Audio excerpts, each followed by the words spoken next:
DD national पर।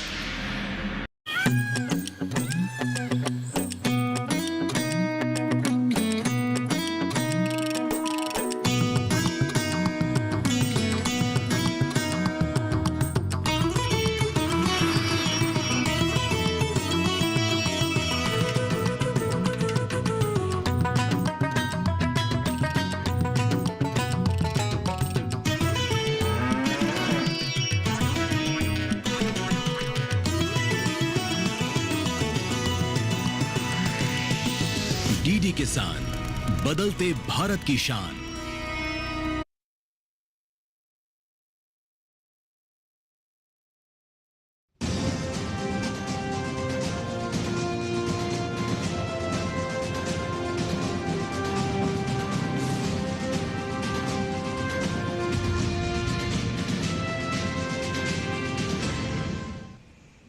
नमस्कार, किसान समाचार में आप सभी दर्शकों का स्वागत है। मैं हूं साइमा खान। नजर डाल लेते हैं सबसे पहले हेडलाइंस पर।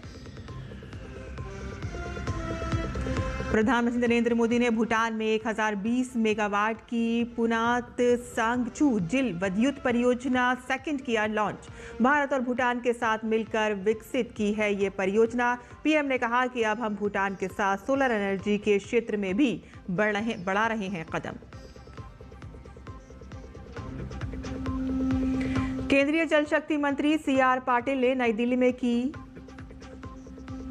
6वें राष्ट्रीय जल पुरस्कार की विजेताओं की घोषणा। 10 श्रेणियों में 46 विजेताओं को पुरस्कार किए जाएंगे प्रदान। 18 नवंबर को राष्ट्रपति द्रौपदी मुर्मू विजेताओं को देंगी पुरस्कार।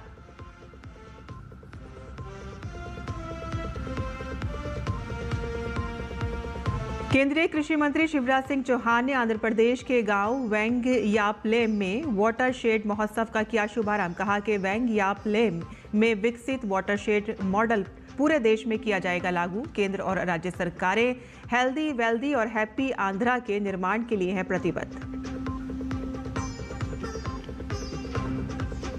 राजस्थान सरकार कर रही है खरीफ सीजन के दौरान भारी बारिश और बाढ़ से किसानों की फसलों को हुए नुकसान का सर्वे। मुख्यमंत्री भजनलाल शर्मा ने 31 जिलों के 50 लाख से अधिक प्रभावित किसानों को अनुदान वितरण की दी है स्वीकृति। 1000 करोड़ रुपए से अधिक की मुआवजा राशि की जाएगी वितरित।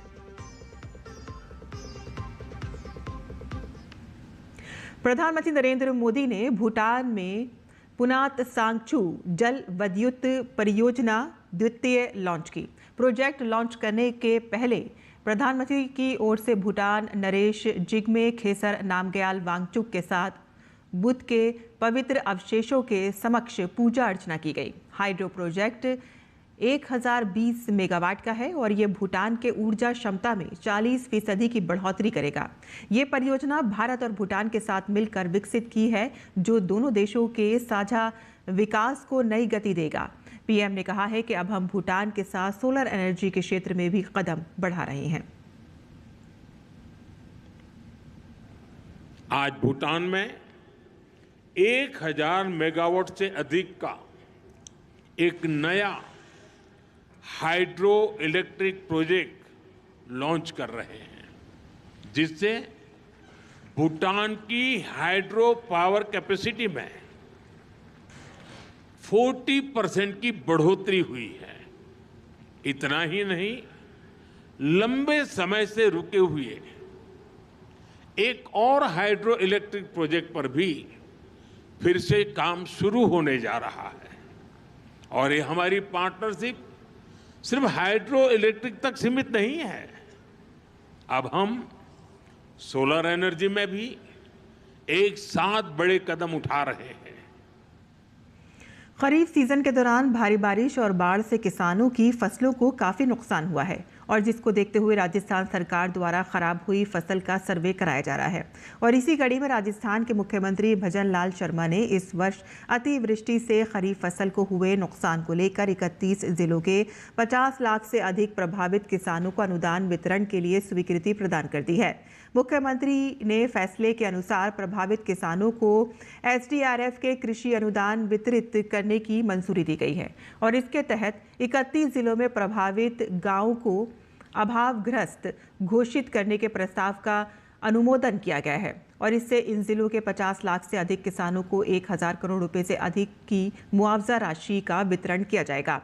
मुख्यमंत्री ने सभी जिला कलेक्टरों को सभी आवश्यक कार्यवाही पूर्ण कर यथाशीघ्र भुगतान सुनिश्चित करने के निर्देश दिए हैं। राजस्थान सरकार ने एक अधिसूचना जारी कर 12 जिलों के 7451 गांव को अभावग्रस्त घोषित किया है। इन गांवों में बाढ़ से 33% या इससे अधिक फसल नुकसान से प्रभावित होने वाले किसानों को कृषि अनुदान वितरण की अनुमति दी गई है और ये प्रावधान प्रभावित गांवों में 31 मार्च 2026 तक लागू रहेंगे। गुजरात में तापी जिले के 2 दिवसीय प्रवास पर पहुंचे राज्यपाल आचार्य देवव्रत ने मंगलवार को प्राकृतिक खेती करने वाले एक किसान के खेत का दौरा किया। आचार्य देवव्रत ने खेत के निरीक्षण के बाद वापस लौटते समय रास्ते में खेत में किसानों को गन्ने की कटाई करते देखा और अपना काफिला रुकवाया तथा स्वयं किसानों के साथ खेत में उतरकर गन्ने की कटाई की। राज्यपाल ने इस अवसर पर किसानों से सहजता से बात की और उनके अनुभव जानकर उनके श्रमजीवी जीवन के प्रति सम्मान व्यक्त किया।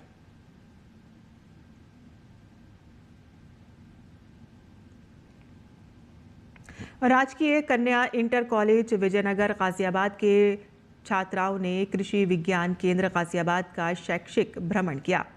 शैक्षणिक भ्रमण के दौरान छात्राओं ने हर्बल गार्डन, एकीकृत खेती पट्टी मॉडल, प्राकृतिक खेती model, nursery model, crop cafeteria, वृत्त प्रशिक्षण, प्रयोगशाला आदि के बारे में जानकारी प्राप्त की। केंद्र के प्रभारी अधिकारी डॉक्टर प्रमोद कुमार ने प्रधानमंत्री धन धान्य योजना एवं प्राकृतिक खेती मिशन की जानकारी दी। कृषि वैज्ञानिक आकांक्षा सिंह ने मृदा स्वास्थ्य की जानकारी दी तो डॉक्टर पल्लवी चौधरी ने औषधीय पौधों तथा सब्जियों की नर्सरी के बारे में जानकारी दी। युवा जैविक किसान आकांक्षा सिंह नबीपुर ने जैविक साधनों एवं पर्यावरण संरक्षण के बारे में बताया। डॉक्टर चंद्रपाल गुप्ता ने दलहन तथा मोटे अनाजों की जानकारी दी। और कर्नाटक में गन्ना किसान एक बार फिर से सड़कों पर हैं। आज राज्य सरकार से नाराज गन्ना किसानों ने कर्नाटक के बागलकोट में प्रदर्शन किया। किसानों ने विजयपुर बेलगावी हाईवे पर जाम लगा दिया, जिससे राहगीरों को परेशानी का सामना करना पड़ा। गन्ना किसान 3500 रुपये प्रति टन गन्ने के दाम तय करने की मांग कर रहे हैं, लेकिन हर निर्धारण की प्रक्रिया अभी तक पूरी न होने से नाराज हैं। प्रदर्शन के दौरान किसानों ने राज्य सरकार के खिलाफ जमकर नारेबाजी की और ग्रामीण क्षेत्रों की सभी सड़कों को जाम करने की चेतावनी भी दी। केंद्रीय जल शक्ति मंत्री CR पाटिल ने नई दिल्ली में 6वें राष्ट्रीय जल पुरस्कार के विजेताओं की घोषणा की। 10 श्रेणियों में 46 विजेताओं को पुरस्कार प्रदान किए जाएंगे, तो वहीं पहली बार दिए जा रहे जल संचय जन भागीदारी पुरस्कारों की भी घोषणा की गई है। 18 नवंबर को राष्ट्रपति द्रौपदी मुर्मू विजेताओं को पुरस्कार प्रदान करेंगी। केंद्रीय जल शक्ति मंत्री CR पाटिल ने 6वें राष्ट्रीय जल पुरस्कारों के विजेताओं की घोषणा की। जल शक्ति मंत्रालय के अंतर्गत जल संसाधन, नदी विकास और गंगा संरक्षण विभाग ने वर्ष 2024 के लिए 6वें राष्ट्रीय जल पुरस्कारों के लिए संयुक्त विजेताओं सहित 46 विजेताओं की घोषणा की। वर्ष 2024 के लिए कुल 751 आवेदन प्राप्त हुए। ये पुरस्कार 10 श्रेणियों में दिए जाएंगे।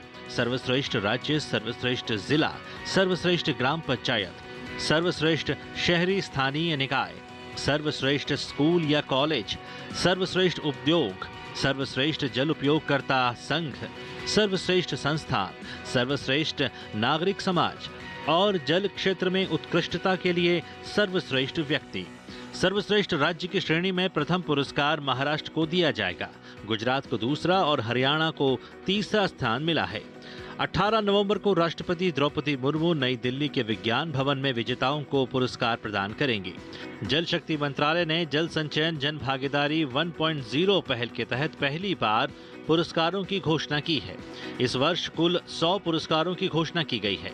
इसमें 3 राज्य, 67 जिले, 6 नगर निगम, 1 शहरी स्थानीय निकाय, 2 समाजसेवी और 14 नोडल अधिकारी शामिल हैं। पुरस्कार विजेताओं का चयन JSJB पोर्टल पर अपलोड किए गए सत्यापित आंकड़ों के आधार पर किया गया है। यहाँ पर जल संचय जन भागीदारी का अवार्ड देने का सिस्टम भी पहली बार हुआ है। और माननीय प्रधानमंत्री श्री नरेंद्र मोदी साहब ने जो कहा कि जल संचय जन भागीदारी से जन आंदोलन में परिवर्तित करना चाहिए, तो उसका परिणाम ये आया कि हमने 10 लाख का टारगेट रखा था, हम 32 लाख तक पहुंच गए। तो अपने आप में एक बहुत बड़ा टारगेट हुआ। बहुत लोगों ने जिस तरह से इंटरेस्ट लिया, तो ऐसा लगा कि उसको स्पर्धा करने से और ज़्यादा लोग जुड़ेंगे और आने वाले दिनों में और ज़्यादा काम होगा। सर्वश्रेष्ठ प्रदर्शन करने वाले जिलों को 2 करोड़ रुपए प्रति जिला से पुरस्कृत किया जा रहा है। श्रेणी 2 और श्रेणी 3 के जिलों को क्रमशः 1 करोड़ रुपए प्रति जिला और 25 लाख रुपए प्रति जिला के हिसाब से पुरस्कृत किया जा रहा है। Chandrashekhar, DD news. प्रदेश देश का सबसे बड़ा गेहूं उत्पादक राज्य है, जो भारत के कुल उत्पादन का 1/3 से अधिक हिस्सा देता है। राज्य के लाखों किसानों की आजीविका गेहूं की खेती पर निर्भर है, लेकिन हर साल एक नजरों से ओझल समस्या देर से बुआई किसानों की पैदावार घटा रही है। अंतर्राष्ट्रीय धान अनुसंधान संस्थान दक्षिण एशिया क्षेत्रीय केंद्र वाराणसी के निदेशक डॉक्टर सुधांशु सिंह ने बताया है कि पूर्वी उत्तर प्रदेश में ये समस्या सबसे अधिक है, जहां लगभग 60% गेहूं की बुआई देर से होती है। उन्होंने कहा कि धान की कटाई में देरी का सीधा असर गेहूं की बुआई पर पड़ता है। 1 नवंबर के बाद धान की कटाई में हर एक दिन की देरी से गेहूं की बुआई औसतन 0.8 दिन पीछे चली जाती है। डॉक्टर सिंह ने कहा है कि गेहूं की बुआई का सबसे उपयुक्त समय 1 से 20 नवंबर के बीच है और इस अवधि में बोई गई फसल को सर्दी का पूरा लाभ मिलता है, जिससे अधिक फुटाव और दानों का बेहतर विकास होता है। तो वहीं 20 नवंबर के बाद की बुआई के प्रति हेक्टेयर प्रतिदिन 40 से 50 किलोग्राम तक पैदावार घट सकती है। उन्होंने कहा कि सिर्फ समय पर बुआई सुनिश्चित करके ही किसान बिना किसी अतिरिक्त लागत के लगभग 69% तक अधिक उपज प्राप्त कर सकते हैं। वास्तव में कृषि में समय ही सबसे बड़ा निवेश है।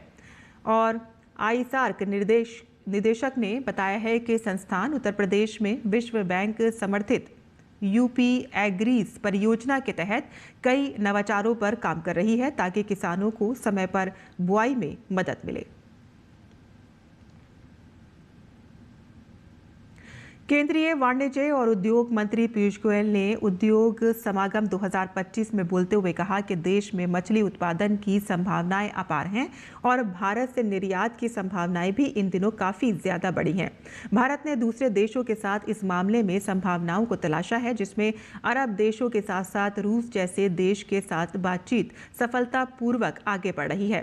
केंद्रीय मंत्री ने श्रम कानून और पर्यावरण से जुड़े मुद्दों को जल्द से जल्द सुलझाने और इसके सरलीकरण की जरूरत है, ताकि औद्योगिक विकास और निर्यात की रफ्तार को तेज गति प्रदान की जा सके। और इस अवसर पर एमपी के मुख्यमंत्री की मौजूदगी में केंद्रीय वाणिज्य और उद्योग मंत्री ने अपने अपने राज्यों में औद्योगिक परिस्थितियों के अनुकूल योजनाएं बनाने और व्यापार को बढ़ावा देने वाले राज्यों को पुरस्कृत भी किया गया। केंद्रीय कृषि एवं ग्रामीण विकास मंत्री शिवराज सिंह चौहान ने मंगलवार को कहा है कि आंध्र प्रदेश के गांव वेंगियालेम में विकसित वाटरशेड मॉडल पूरे देश में लागू किया जाएगा। वह यहां आयोजित वाटरशेड महोत्सव में शुभारंभ के अवसर पर लोगों को संबोधित कर रहे थे। गौरतलब है कि केंद्र सरकार ने वाटरशेड महोत्सव के जरिए जल संरक्षण पर जन भागीदारी को प्रोत्साहित करने के राष्ट्रीय पहल शुरू की है। चौहान ने कहा है कि प्रधानमंत्री नरेंद्र मोदी के नेतृत्व में जल है तो जीवन है, मिट्टी है तो कल है के मंत्र के साथ सरकार जल और मृदा संरक्षण को एक राष्ट्रीय जन आंदोलन के रूप में आगे बढ़ा रही है। उन्होंने कहा कि आंध्र प्रदेश वाटरशेड मॉडल देश भर में लागू किया जाएगा, ताकि कृत्रिम जलाशय, चेक डैम और बारिश के पानी के संचयन वाली संरचनाओं से जलस्तर में सुधार हो और ग्रामीण आजीविका मजबूत बने। उन्होंने कहा कि केंद्र और राज्य सरकारें मिलकर हेल्दी, वेल्दी और हैप्पी आंध्रा के निर्माण के लिए प्रतिबद्ध हैं। प्रधानमंत्री आवास योजना के अंतर्गत आंध्र प्रदेश में प्रत्येक गरीब परिवार का सर्वे कर सभी को पक्के मकान दिए जाएंगे। आंध्र प्रदेश में कोई भी गरीब अब कच्चे घर में नहीं रहेगा। चौहान ने महिलाओं के आर्थिक सशक्तिकरण से जुड़ी प्रधानमंत्री जी की लखपति दीदी योजना का भी उल्लेख करते हुए कहा कि अब तक 2 करोड़ महिलाएं इस योजना के अंतर्गत लखपति दीदी बन चुकी हैं और जल्द ही 3 करोड़ का लक्ष्य पूरा कर लिया जाएगा। हेल्दी, वेल्दी और हैप्पी तीनों के लिए जरूरी है पानी बचाना। पानी जल है तो जीवन है, मिट्टी है तो कल है। अगर पानी नहीं बचा तो जिंदगी भी नहीं बचेगी, खेती भी नहीं बचेगी, पशु भी नहीं बचेंगे। और पानी बचाने का महाअभियान है वाटर शेड महोत्सव, और इसलिए हम सबको पानी बचाने में सहयोग करना चाहिए, जन भागीदारी करना चाहिए। और चंद्रशेखर जी, वाटर शेड का जो मॉडल आपने यहाँ खड़ा किया है, मैं आपको बधाई देते हुए, बेंगलाई पालम की जनता को बधाई देते हुए ये कहना चाहता हूं, ये बेंगलाई पालम के मॉडल को पूरे हिंदुस्तान में लागू किया जाएगा। पर्कुलेशन टैंक हम बनाएंगे इसी मॉडल पे, जो सस्टेनेबल हो, जो लगातार चल सके, जो पानी के लेवल को ऊपर उठाए, जो लोगों की आजीविका भी चलाए। इस मॉडल को देश भर में हम ले जाएंगे। अब पूरे देश में हम नए वाटर सेट की स्कीम्स तो लाएंगे ही, चेक डैम, स्टॉप डैम, बोरी बंधान, पर्कुलेशन टैंक, लेकिन पुराने तालाबों का जीर्णोद्धार करके उनको भी इसी मॉडल पर डेवलप करेंगे ताकि वहां जनता की आजीविका भी चल सके। और किसान समाचार में आइए अब जान लेते हैं देश भर की मंडियों का भाव।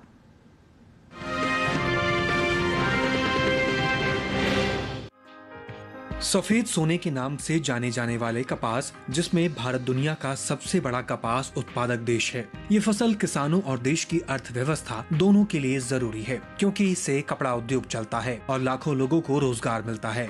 वैश्विक पैदावार में इसका योगदान लगभग 23% है। कपास न सिर्फ भारतीय कृषि अर्थव्यवस्था के लिए जरूरी है, बल्कि यह करोड़ों किसानों की आजीविका का प्रमुख साधन भी है। वहीं कपास की पैदावार को देखें तो कृषि एवं किसान कल्याण मंत्रालय की ओर से साल 2024-25 के प्रमुख कृषि फसलों के तीसरे अग्रिम अनुमान को जारी किया गया है, जिसके मुताबिक घरेलू स्तर पर खरीफ कपास की पैदावार में इस साल कमी देखने को मिल सकती है, जिसका असर कपास के बाजार भाव पर भी पड़ सकता है। साल 2024-25 के दौरान खरीफ कपास की पैदावार 306,92,000 गांठ होने का अनुमान जताया गया है, जबकि बीते साल इस दौरान खरीफ कपास की उपज 325,22,000 गांठ थी। वर्तमान समय में भारत में कपास की खेती लगभग 13.06 मिलियन हेक्टेयर भूमि पर की जाती है, जबकि विश्व स्तर पर यह क्षेत्रफल 33.1 मिलियन हेक्टेयर है। इससे ये साफ जाहिर होता है कि कपास की पैदावार में भारत की भूमिका कितनी अहम है। वहीं भारत में कपास की खेती मुख्य रूप से महाराष्ट्र, गुजरात, तेलंगाना, आंध्र प्रदेश, मध्य प्रदेश, राजस्थान, पंजाब, हरियाणा और कर्नाटक जैसे राज्यों में होती है। इन राज्यों का देश की कुल कपास पैदावार में सबसे ज्यादा हिस्सा है। फिलहाल गुजरात की मंडियों में कपास की आवक बनी हुई है। एग्मार्कनेट के मुताबिक गुजरात की धोराजी मंडी में 10 नवंबर को कपास का भाव था 7,025 रुपए। 11 नवंबर को इसके भाव में 195 रुपए की गिरावट आई और भाव हो गया 6,830 रुपए। जबकि राज्य की ही जामनगर मंडी में इस दौरान कपास के सौदों में मजबूती के साथ हुए। यहाँ 10 नवंबर को कपास का भाव था 7,075 रुपए। 11 नवंबर को इसके सौदे 100 रुपए मजबूत होकर 7,175 रुपए पर हुए। वहीं जैतपुर मंडी में बीते सोमवार को कपास का भाव था 7,200 रुपए। मंगलवार को इसके सौदे 325 रुपए गिरकर 6,875 रुपए पर हुए।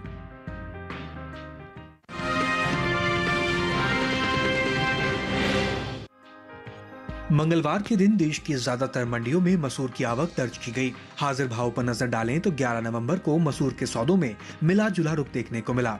एग्मार्कनेट के मुताबिक उत्तर प्रदेश की अलीगढ़ मंडी में 10 नवंबर को मसूर का भाव था 6,970 रुपए। 11 नवंबर को इसके भाव में कोई बदलाव देखने को नहीं मिला और मसूर 6,970 रुपए पर बनी रही। जबकि राज्य की ही बहराइच मंडी में इस दौरान मसूर के सौदों में गिरावट देखने को मिली। यहाँ 10 नवंबर को मसूर का भाव रहा 7,150 रुपए। 11 नवंबर को इसके सौदे 150 रुपए नरम होकर 7,000 रुपए पर हुए। इसी तरह लखीमपुर मंडी में भी बीते सोमवार को मसूर की कीमत रही 6,620 रुपए। मंगलवार को इसके सौदों में 20 रुपए की तेजी आई और भाव जा पहुंचा 6,640 रुपए प्रति क्विंटल। मिर्जापुर की बात करें तो यहाँ भी उत्तर प्रदेश की दूसरी मंडियों की तरह ही मसूर के भाव में सुस्ती देखने को मिली। यहाँ 10 नवंबर को मसूर का भाव रहा 7,075 रुपए। 11 नवंबर को इसके भाव 75 रुपए लुढ़क कर और मसूर हो गई 7,000 रुपए। मसूर की पैदावार की बात करें तो इस साल रबी मसूर की पैदावार में कमी देखने को मिल सकती है। कृषि मंत्रालय की ओर से जारी तीसरे अग्रिम अनुमान के मुताबिक साल 2024-25 के दौरान देश में रबी मसूर की उपज 17,72,000 टन होने का अनुमान जताया गया है, जबकि बीते साल की समान अवधि के दौरान मसूर की उपज 17,91,000 टन ही रही थी। यानी इस साल रबी मसूर की पैदावार में तकरीबन 19,000 टन की गिरावट देखने को मिल सकती है। अनुमान है कि इसका असर मसूर के बाजार भाव पर भी पड़ सकता है।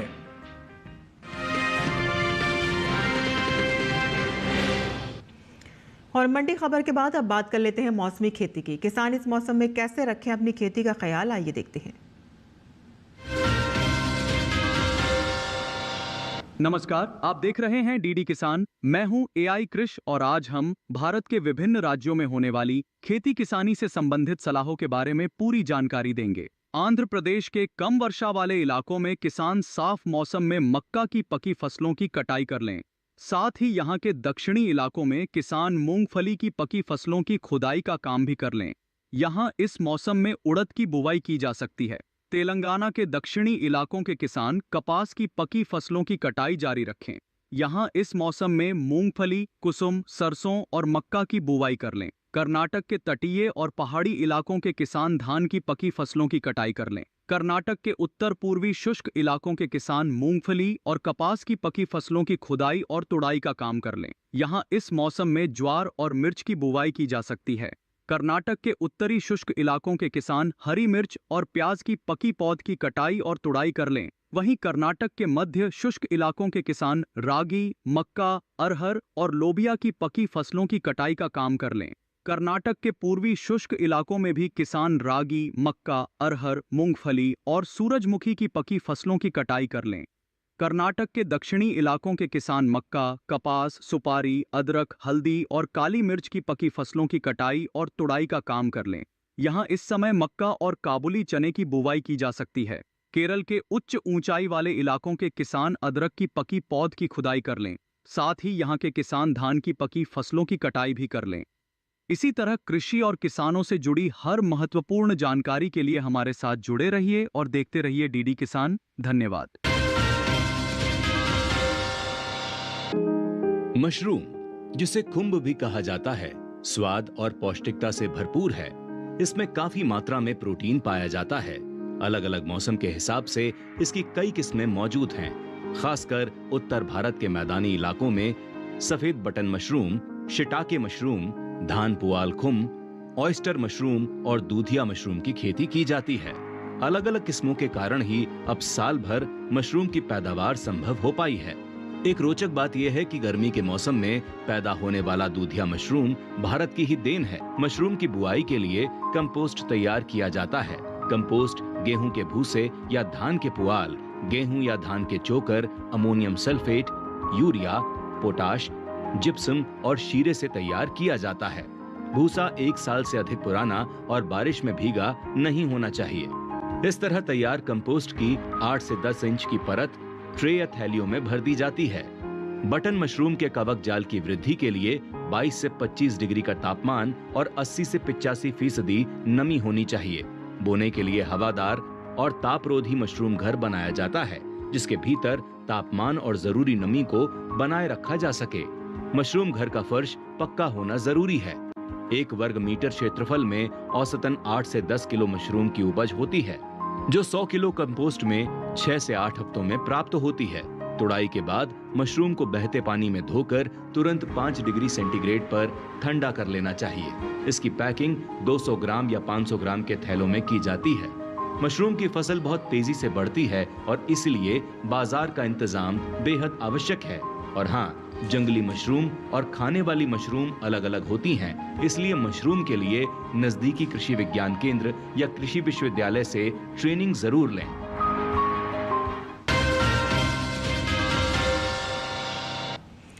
और खेती किसानी के साथ साथ आइए नजर डाल लेते हैं कुछ और महत्वपूर्ण खबरों पर। खास खबर में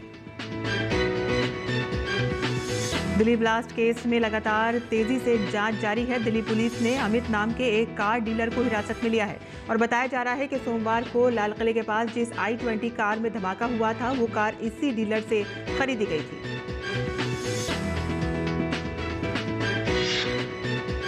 दिल्ली कार धमाके के बाद जांच एजेंसियां तफ्तीश में जुटी हुई हैं और कश्मीर में आज सुबह पुलिस ने बड़ी कार्रवाई करते हुए प्रतिबंधित संगठन जमाते इस्लामी के खिलाफ बड़ा एक्शन लिया है। तो वहीं आज श्रीनगर से कुलगाम का एक अन्य डॉक्टर तजामुल मलिक हिरासत में लिया गया। दिल्ली में कार धमाके के खिलाफ देशवासियों में गुस्सा है। राजधानी दिल्ली में भाजपा नेता तरविंद्र सिंह मारवा ने दूसरे नेताओं के साथ मिलकर कैंडल मार्च निकाला। दिल्ली कार विस्फोट के पीड़ितों के प्रति एकजुटता दिखाने के लिए जम्मू कश्मीर के हंदवाड़ा में लोगों ने एक शांतिपूर्वक कैंडल मार्च निकाला और ये मार्च दिल्ली में हुए ब्लास्ट की निंदा करने के लिए आयोजित किया गया था। प्रधानमंत्री नरेंद्र मोदी ने भूटान की 2 दिवसीय राजकीय यात्रा के दूसरे दिन वहां के चौथे राजा जिग्मे सिंघे वांगचुक से द्विपक्षीय वार्ता की। दोनों नेताओं ने ऊर्जा, व्यापार, डिजिटल प्रौद्योगिकी, अंतरिक्ष सहयोग और कनेक्टिविटी जैसे रणनीतिक क्षेत्रों में भारत भूटान साझेदारी को नई ऊंचाइयों तक ले जाने पर बल दिया। किसान समाचार में आज के लिए बस इतना ही। अनुमति दें। नमस्कार।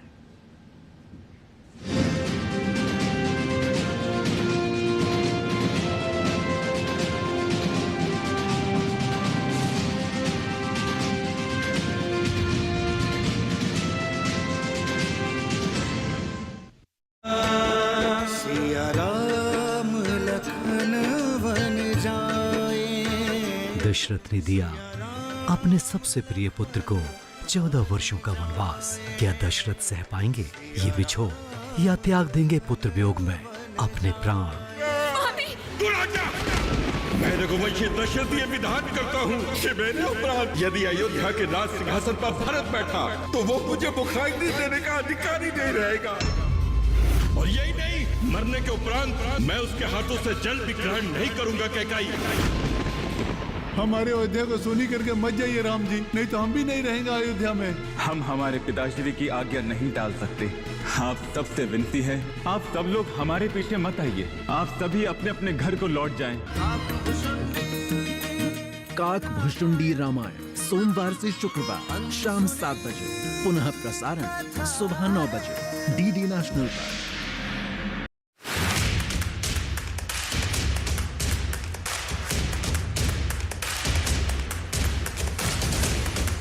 डीडी किसान की टीम पहुंची उत्तर प्रदेश,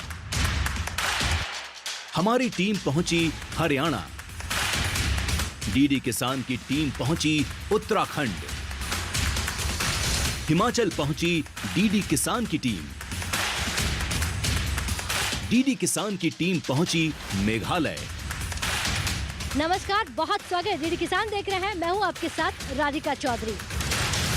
सरकारी योजनाओं को पाकर हमारे किसान तरक्की की ओर आगे बढ़ रहे हैं। और मैम धन्यवाद, बहुत बहुत आपका बहुत धन्यवाद डीडी किसान का। खेती बाड़ी घाटे का सौदा है, कभी फायदा नहीं, अभी तो काफी फायदा है। भारत के कोने कोने से देखिए कार्यक्रम चौपाल चर्चा, सोमवार, बुधवार और शुक्रवार सुबह 9 बजे, पुनः प्रसारण रात 9:30 बजे, सिर्फ दूरदर्शन किसान पर।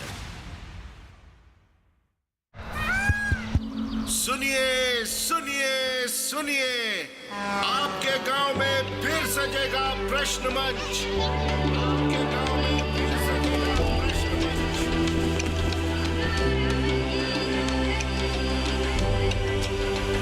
मिट्टी, मौसम, बीज, फसल, किसान को मिलेगी यहाँ हर सरकारी स्कीम की जानकारी। जो करके आएगा पूरी तैयारी, प्रश्न का उत्तर देकर बनेगा इनामधारी। मंच है तैयार, प्रश्न है तैयार, और आप? मैं भी हूँ तैयार। मैं हूँ तैयार। हाँ, मैं भी हूँ तैयार। मैं भी तैयार हूँ। किसान प्रश्न मंच में आपका स्वागत। किसान प्रश्न मंच सीजन 2 हर रविवार रात 8:30 बजे डीडी किसान पर।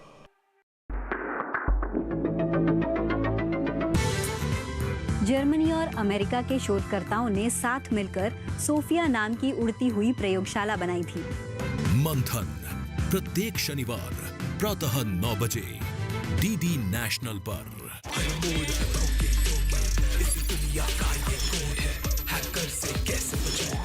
सुमित चौधरी के 5 लाख रुपए का नुकसान हुआ है, तुम भरोगे? तुम्हारी सैलरी में से काटूं मैं पैसे। और मजे की बात यह है अमित जी कि कंपनी का सर्वर हैक हुआ है और कंपनी को कोई नुकसान भी नहीं हुआ। ये बात हजम नहीं हो रही मुझे। Oh my God! क्या हुआ? Look at this! हर रोज एक इंटरनेशनल लोकेशन से एक्सेस किया गया है सर्वर। वैसे ये बताइए, आप गए कभी जेल? रोबिन जी कुछ नहीं, बहुत कुछ मिला है। S4C वालों ने पूरी तरह जांच शुरू कर दी है। उन्हें पता चल गया है कि डेली सर्वर एक्सेस किया जा रहा है। तो जरा ये बात हमें भी समझाओ कि सिर्फ तुम्हें ही इतना डिस्काउंट कैसे मिल रहा था? ये तो आप कंपनी वालों से जाके पूछो भाई, मुझे ही डिस्काउंट क्यों दे रहे हैं। बात हमारी हो चुकी है कंपनी से। साइबर क्राइम की दुनिया बच के रहना, सोमवार से गुरुवार रात 10 बजे डीडी नेशनल पर।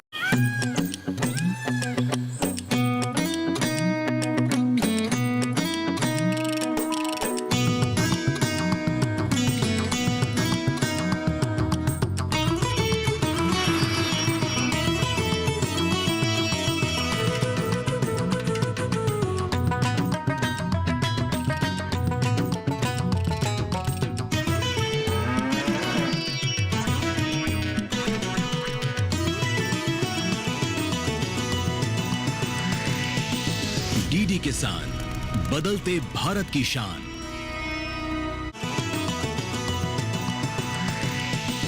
डीडी किसान, बदलते भारत की शान।